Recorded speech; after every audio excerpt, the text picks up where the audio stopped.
હવે ધારો કે મારે સાઇઝ કરવી હોય બરાબર, કે કમ્પ્લીટમાં માપ સાઇઝ કરવી હોય તો શું કરશું, તો આ રીતે આપણે પહેલાં બનાવી દઈશું બરાબર.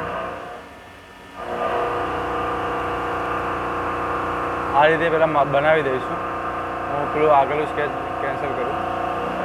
આ રીતે બનાવી દઈશું 242 બાય જેટલી હોય એની સાઇઝ. જો 25ની કટર હોય તો પ્લસ 13 કરી દેવાનું, જેટલી ધારો કે 183. અહીંયાથી આપણે રેક્ટેંગલ લઈએ અહીંયા સુધી જવાની હોય તો પ્લસ 13 એડ કરી દેવાનું. કેમ કે પછી જે પ્લંજ થાય એ 12 જ થાય બરાબર. તો એ રીતે આ બનાવી દીધું, આપણે સ્કેચ બનાવી દીધો. સ્કેચ બનાવીને પછી અહીંયાથી ડાયરેક્ટ ઉપરથી ડાયરેક્ટ કેમ પ્લાનમાં જતું રહેવાનું બરાબર. એટલે અહીંયા પહેલાં અપડેટ કરી દીધું. હવે કમ્પોનન્ટ કેન્સલ. હવે મેં આમાં કેવી રીતે કર્યું, આમાં મેં પહેલાં ટૂલ સિલેક્ટ કરી લીધું. પ્રોફાઇલ કટ અહીંયા ઓપ્શન આવશે, પ્રોફાઇલ કટ ઉપર ઓપ્શન આવશે, એ પ્રોફાઇલ કટનો ઓપ્શન લીધો.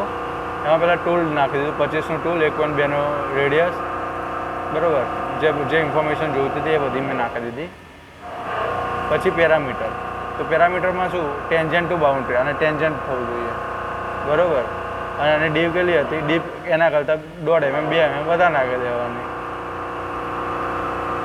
તો આ બધામાંથી ડેપ્થ ઓફ કટ ઇમ્પોર્ટન્ટ. ખાલી આમાં જે કઈ જગ્યાએથી સ્ટાર્ટ કરવાનું, તો 0થી ચાલુ કરવાનું અને -22 સુધી.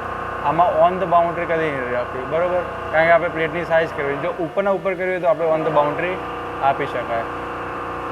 એના પછી સાઈડ ફિનિશ કરવું હોય, હા જો કરવાનું હોય છે એટલે ચલાવવાનું તો યસ, બાકી નો.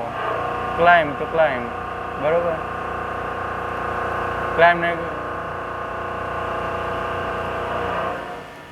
Link and lead out of બરાબર. એવી રીતે મેં ફીચરમાં જઈને આ પ્રોફાઇલ સિલેક્ટ કરી અને આમાં આ પ્રોફાઇલ સિલેક્ટ કરી. તો એ રીતે આ બંને બની ગયા.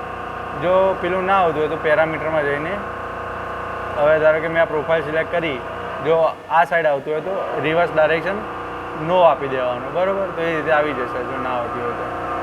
હવે મારે આ બેને એકી સાથે પ્રોગ્રામ બનાવવા હોય તો બેને સાથે સિલેક્ટ કરવાના અને શું કરવાનું, NC આપી દેવાનું. એટલે આ રીતે NC કોડ બની જશે જે બંનેમાં ચાલી જશે બરાબર.